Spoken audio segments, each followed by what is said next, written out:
शतमन्यु दयालु और परोपकारी बालक। हिंदी लोक कथा। सतयुग की बात है। एक बार देश में दुर्भिक्ष पड़ा। वर्षा के अभाव से अन्न नहीं हुआ, पशुओं के लिए चारा नहीं रहा। दूसरे वर्ष भी वर्षा नहीं हुई। विपत्ति बढ़ती गई। नदी तालाब सूख चले। मार्तंड की प्रचंड किरणों से धरती रसहीन हो गई। तृण भस्म हो गए। वृक्ष निष्प्राण हो चले। मनुष्यों और पशुओं में हाहाकार मच गया। दुर्भिक्ष बढ़ता गया। 1 वर्ष नहीं, 2 वर्ष नहीं, पूरे 12 वर्षों तक अनावृष्टि रही। लोग त्राही त्राही करने लगे। कहीं अन्न नहीं, जल तृण नहीं, वर्षा और शीत ऋतुएं नहीं। सर्वत्र सर्वदा एक ही ग्रीष्म ऋतु। धरती से उड़ती धूल और अग्नि में सनी तेजलू।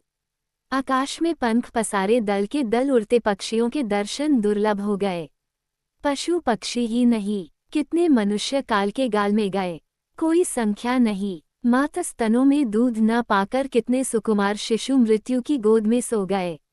कौन जाने, नर कंकालों देखकर करुणा भी करुणा से भीग जाती। किंतु एक मुट्ठी अन्न किसकी कोई कहाँ से देता। नरेश का अक्षय कोष और धनपतियों के धन अन्न की व्यवस्था कैसे करते। परिस्थिति उत्तरोत्तर बिगड़ती ही चली गई। प्राणों के लाले पड़ गए। किसी ने बतलाया कि नरमेघ किया गया तो वर्षा हो सकती है। लोगों को बात जंची, पर प्राण सबको प्यारे है। बलात् किसकी बलि दी नहीं जा सकती। विशाल जन समाज एकत्र हुआ था, पर सभी चुपचाप थे। सबके सर झुके थे। अचानक नीरवता भंग हुई। सबने दृष्टि उठाई, देखा 12 वर्ष का अत्यंत सुंदर बालक खड़ा है। उसके अंग अंग से कोमलता जैसे छू रही है। उसने कहा, उपस्थित महान भावों, असंख्य प्राणियों की रक्षा एवं देश को संकट की स्थिति से छुटकारा दिलाने के लिए मेरे प्राण सहर्ष प्रस्तुत है। ये प्राण देश के हैं और देश के लिए अपृत हो, इससे अधिक सदुपयोग इनका और क्या होगा। इसे बहाने विश्वत्मा प्रभु की सेवा इस काया से हो जाएगी। बेटा शतमन्यु, तू धन्य है। चिल्लाते हुए एक व्यक्ति दौड़कर उसे अपने हृदय से कस लिया। वे उसके पिता थे। तूने अपने पूर्वजों को अमर कर दिया। शतमन्यु की जननी भी वही थी। समीप आ गईं। उनकी आंखें झर रही थी।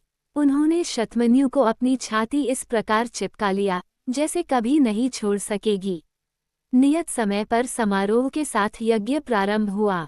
शतमन्यु को अनेक तीर्थों के जल से स्नान कराकर नवीन वस्त्राभूषण पहनाए गए।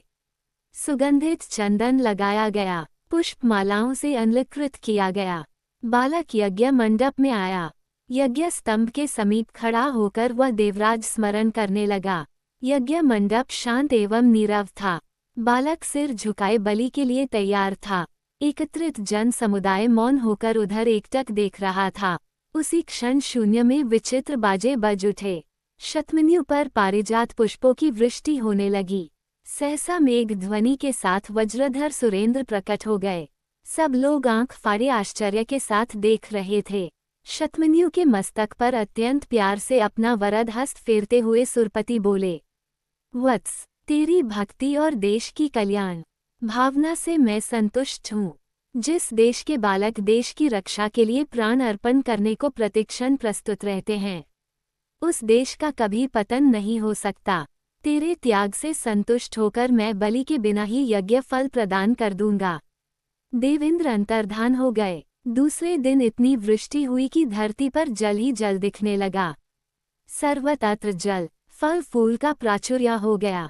एक देश प्राण शतमन्यु के त्याग, तप एवं कल्याण की भावना ने सर्वत्र पवित्र आनंद की सरिता बहा दी। आप लोगों को वीडियो पसंद आई हो तो चैनल को सब्सक्राइब करें, लाइक करें, शेयर करें और कमेंट में यह जरूर बताएं कि यह कहानी आपको कैसी लगी। राधे राधे। जय श्री कृष्णा।